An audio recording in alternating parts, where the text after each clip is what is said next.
오늘은 하나님을 피해 달아날 수 있는가라는 제목의 말씀 같이 나눕니다. 여러분, 인생에서 가장 무서운 것, 가장 참 위험한 것은 하나님을 잃어버리는 것입니다. 여러분, 오늘도 참 몸이 무거우신 것은 아닙니까? 참 새벽에, 오늘 이 토요일 새벽이라는 것이 가장 일주일 동안 가장 피곤한 시간이죠. 가장 피로가 많이 쌓이는 시간입니다. 아마 그러시지 않았습니까? 아이고, 5분만 더 아마 이렇게 이불 속에서 마치 치열하게 영적 전투를 벌인 것은 아니신지요. 우리 육신은 이렇게 늘 편한 길, 참 편한 길을 찾아 달아나고 싶어 합니다. 여러분, 미국의 심리학자가 재밌는 실험을 했어요. 사람들이 가장 거짓말을 많이 하는 순간이 언제인가 했더니 바로 전화를 받으면서 나 지금 거의 다 왔어, 이렇게 말할 때라고 합니다. 실제로는 이제 막 집에서 나오는데 말입니다. 우리는 이 본능적으로 이 곤란한 상황을 모면하고 싶어 하고요, 아까도 말씀드렸지만 때로는 그 상황에서 멀리 달아나고 그냥 편안해지려고 하니까 그런 것이죠. 오늘 요나가 그랬어요. 하나님이 요나에게 악독한 그 도시 니느웨로 가라고 하십니다. 하지만 요나는 그 말씀이 싫었어요. 그래서 하나님의 얼굴을 피해서 정반대인 다시스로 달아나기 시작합니다.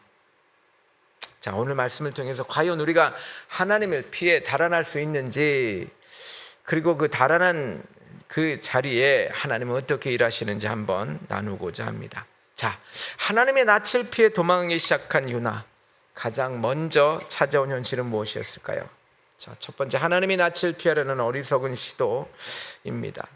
오늘 1절에서 3절 보시면 그 아미떼의 아들 요나에게 임했습니다. 니느웨로 가라. 2절에 니느웨로, 큰 성읍, 다 알았어요. 큰 성읍이었어요. 일어나 너 저 큰 성읍 니느웨로 가서 그것을 향하여 외치라. 그 악독이 내 앞에 상달되었습니다. 3절에 보면 얼굴을 피하여 그는 그들과 함께 이 배를 타고 다시스로 가는 뱃삭을 내고 그 배에 올랐다고 했습니다. 요나의 그 평화로운 일상에 갑자기 하나님의 말씀이 천둥처럼 임했습니다. 너는 일어나 저 큰 성읍 니느웨로 가라. 여러분, 니느웨가 어떤 곳인지 여러분 아십니까? 여러분, 악독하다고 오늘 하나님이 표현하셨는데 이스라엘을 끊임없이 괴롭혔어요. 이 백성들을 잔인하게 괴롭혔던 이 철천지 왼수, 바로 이 아수르입니다. 아수르의 수도가 느느웨예요. 그 요나의 상식과 애국심으로 생각하면 도저히 받아들일 수 없는 명령이에요. 하나님, 어떻게 우리를 그렇게 괴롭힌 저 악당들을 살 수 있는 기회를 주십니까? 이게 말도 안 됩니다. 그들은 당연히 마땅히 망해야 합니다. 요나의 그 반발심, 거부감, 이게 그 마음 가운데 소용돌이 칠 수밖에 없었죠. 결국 요나는 하나님의 말씀에 정면으로 불순종하기로 마음을 먹습니다. 그리고요, 니느웨는 완전히 반대인 바로 지도의 땅끝, 당시의 지도의 땅끝, 지금으로 말하면 스페인의 다시스로 도망을 치기 시작합니다. 자, 그런데 묘해요. 왜 이렇게 또 이럴 때 이게 좀 그 도망갈 때는, 또 우리가 하나님을 피해 도망갈 때는 왜 이렇게 또 뭐가 딱딱 잘 맞습니까? 마침 항구에 도착하자마자 마침 지금 막 다시스로 가는 배가 지금 대기 중에 있습니다. 좀 그런 배를 좀 안 만나야 되는데 요나는 속으로 생각합니다. 야, 맞아, 생각해보니 맞나 봐. 일이 착착 풀리는 걸 보니 하나님이 내가 하는 일에 분명히 묵인해 주시려는 거야. 이렇게 아마 안도했을 수도 있어요. 그렇습니다. 참 아까도 말씀드렸다시피 때로 우리는요, 이 도망치는 길에, 하나님을 도망치는 길에 환경이 참 잘 열려요. 사단이 역사인지 모르겠습니다만 왜 이렇게 또 탁탁 맞습니까? 하지만 이것은 축복이 아닙니다. 그것은 하나님의 침묵일 뿐이죠. 요나는 얼른 그 배에 뱃삭을 지불합니다. 야, 이거 참 마침. 그리고 뱃삭을 지불하고요, 맨 배 밑창으로 기어 들어갑니다. 여러분, 내가 가진 돈, 내가 가진 물질, 내가 가진 자원, 내가 가진 능력을 쓰고, 그리고 때마침 그 열린 환경을 이용하는 것. 그 이용하면 온 우주에 창조주신 하나님의 시선, 손길, 완벽하게 벗어날 수 있을 거라고 착각한 거죠. 이 착각이 문제예요. 이것은 바로 하나님을 내 생각의 틀에 가두려고 하는 요나의 가장 어리석은 연약한 모습, 아마 우리의 모습은 아닐죠. 여러분, 창세기에 잘 아시잖아요. 아담과 하와.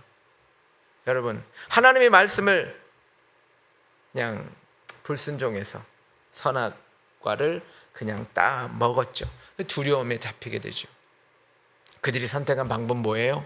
여러분, 동산 나무 사이에 숨었어요. 그리고 하나님의 낯을 피하는 거였어요.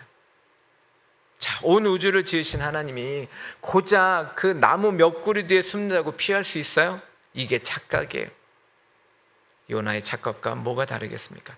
이 인간의 죄는요, 늘 하나님을 피할 수 있는 이 착각이 문제예요. 그 착각에서 모든 죄는 출발합니다. 여러분, 어린아이들이 숨바꼭질하면 얼마나 귀여워요.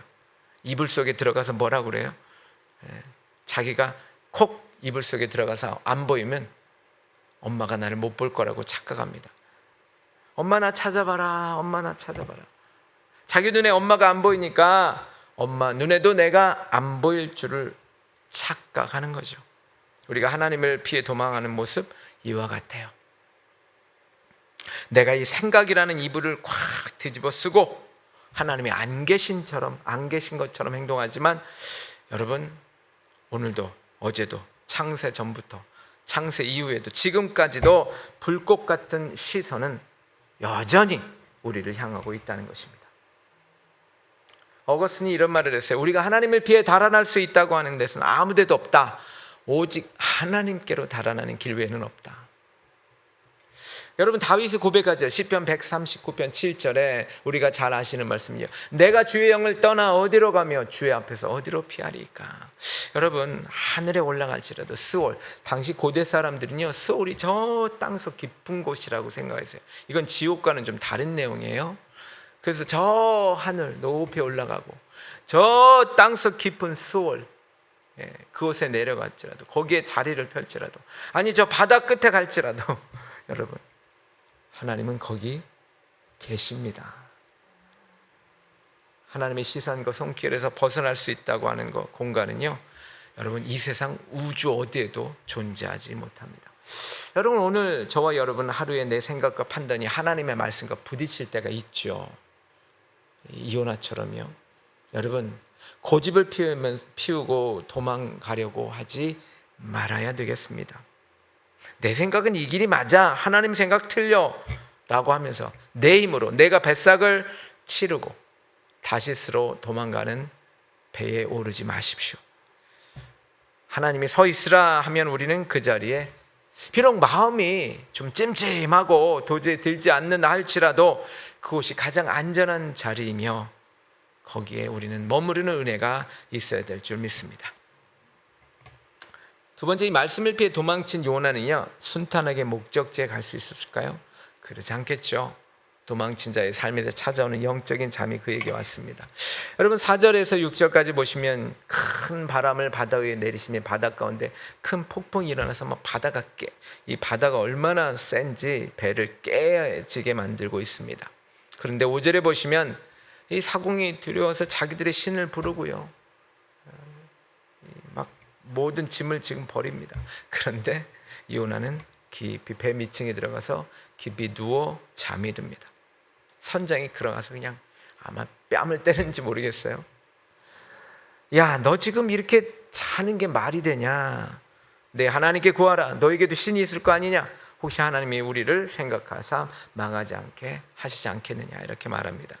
자, 하나님은요, 도망치는 요나를 그대로 방치하지 않으셨어요.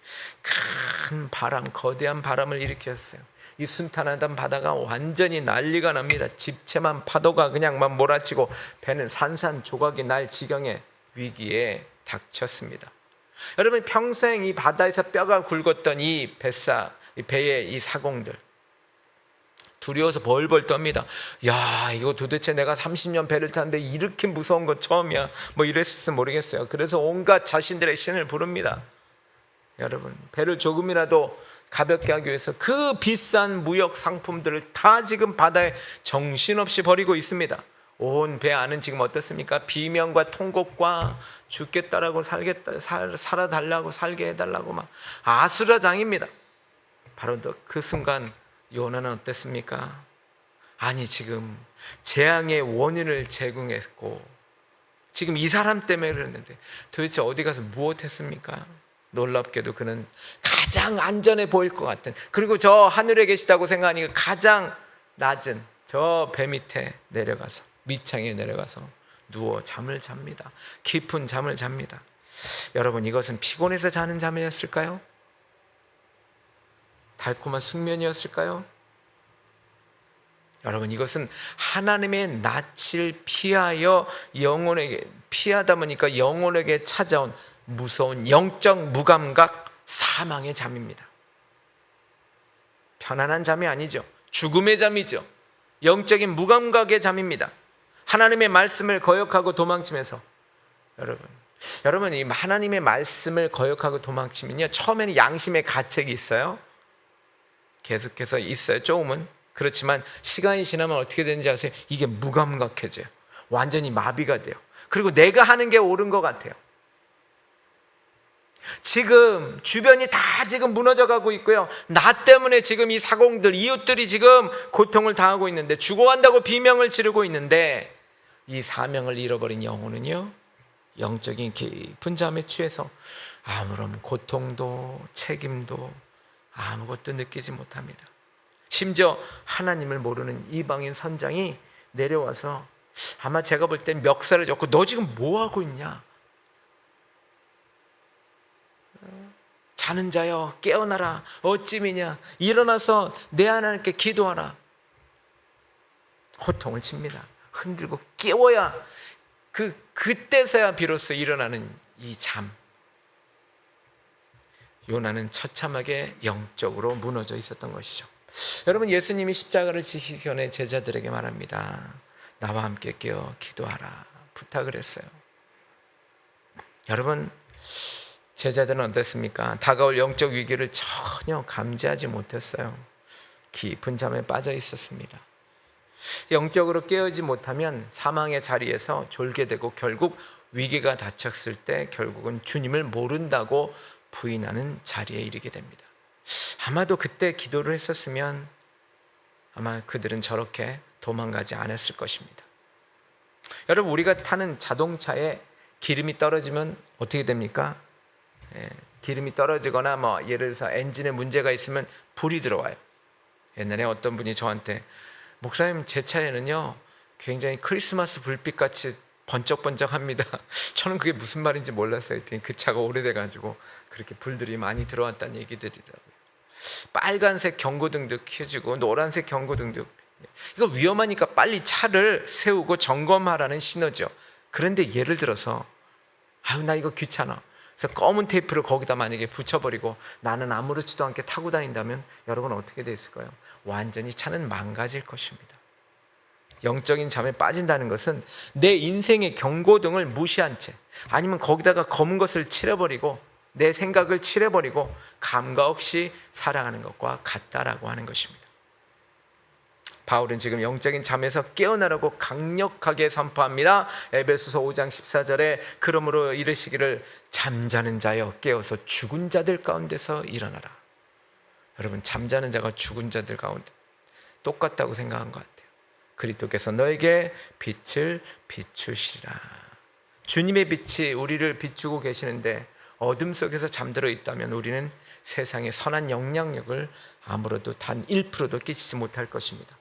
여러분, 혹시나 이 방송을 듣고 있는 분들 중에도 혹시 모를 영적인 불안, 영적인 어떠한 무력감, 이런 것들이 찾아왔다면 여러분 가만히 좀 멈추어 서시기 바랍니다. 혹시 내가 하나님과의 관계를 뒤로 한 게 있는가? 그래서 혹시 내가 영적인 저 배 밑창에 내려가서 숨어서 깊은 잠을 자고 있지는 않은가? 한번 돌아봐야 될 줄 믿습니다. 여러분 세상의 이 바쁜 일과 걱정거리 때문에 내 영혼의 계기판이 지금 이렇게 막 불이 들어왔는데 혹시 영적인 계기판에 불이 들어온 것도 생각하지 못하고 있는 것은 아닌지 이 새벽에 기도로 다시 한번 우리는 영적인 안테나를 켜고 깨어나는 역사가 있기를 간절히 부탁을 드리겠습니다. 자, 여러분 잠에서 깨어난 요나를 통해 하나님은 이방인들 앞에서 어떻게 자신의 이름을 드러내는지 세 번째입니다. 실패의 자리에서도 하나님을 보게 하시는 은혜입니다. 7절에서 10절까지 보시면 서로 이들이 우리가 제비를 뽑아서 누가 이렇게 원인인지 한번 알아보자고 하는데 요나가 뽑힙니다. 8절에 보시면 이 재앙이 누구 때문인지 우리에게 임하니 진짜 말하라. 너는 뭐 하는 사람이야? 너 어디에서 왔어? 넌 나라가 뭐 어디야? 민족이 어디야? 9절에 말합니다. 나는 히브리 사람이야. 바다와 육지를 지으신 하늘의 하나님 여호와를 경외하는 자다. 그러니까 10절에 자기가 여호와의 얼굴 낯을 피함인 줄을 그들에게 말하니까 그 사람들이 아니 어떻게 그런 일을 하냐, 너는 지금 어떻게 신께 그렇게 할 수가 있어, 그렇게 얘기를 합니다. 여러분 이 사공들은요 이 참 도저히 안 되니까 이제 제비를 뽑지 않습니까? 분명히 이거는 신령한 이유가 있다고 생각합니다. 그래서 재앙이 왜 내렸는지, 그래서 이 제비를 뽑았어요. 너 지금 뭐야? 너 어디서 왔어? 이렇게 물으니까 말합니다. 그때까지도 아무렇지도 않고 그냥 뱃속에 숨어 있었다가 지금 숨을 곳도 없는 배 위, 그렇죠? 이제 어디 도망가지도 못하잖아요. 그리고 제비 뽑기라는 막다른 골목에서야 비로소 자신이 누구신지, 그때는 자신이 선지자임에도 불구하고 저 밑창에 들어가잖아요. 배 밑창에 히브리 사람이다. 바다의 육지를 지으신 하늘의 하나님 여호와를 경외하는 자라다. 참 저는 어제 이 말씀을 묵상하면서 아니 이런 말을 어떻게 하지? 바다와 육지를 지으신 하늘의 하나님 여호와를 경외하는 자로도, 아니 경외하는 사람이 이렇게 해요? 경외라고 하는 것은 이 두려움과 존경심이 다 같이 있는 것 아닙니까? 아이러니한 고백이죠. 아니 바다와 육지를 지으신 그 온 우주를 창조하신 하나님을 믿는다고 생각하면서 고작 전 우주로 볼 때 그 배는 먼지에 불과하잖아요. 그냥 배로 그 나무로 만든 그 고작 그런 배, 물론 뭐 큰 배겠지만요, 그 배를 피해서 하나님을 피해서 배로 피해 가지고 하나님을 피해 달아날 수 있다고 생각하는 그 자체가 참 아이러니하지 않습니까? 요나는 하나님의 말씀에 실패했어요. 그리고 완전히 넘어진 부끄러운 도망자일 뿐입니다. 그런데 여러분 놀라운 사실은요, 요나는 실패했지만 하나님은 실패하지 않으셨습니다. 요나가 자신의 얼굴을 피해서 도망치고 있다는 사실을 털어놓자 그 사나운 바다를 호령했던 하나님이 어떤 분이신지를 깨달은 이방 사공들은 심히 두려워 소리칩니다. 내가 어째서 이렇게 행했느냐. 자, 여기서 왜 실패가 아니냐면 보세요. 이방 사공들이잖아요.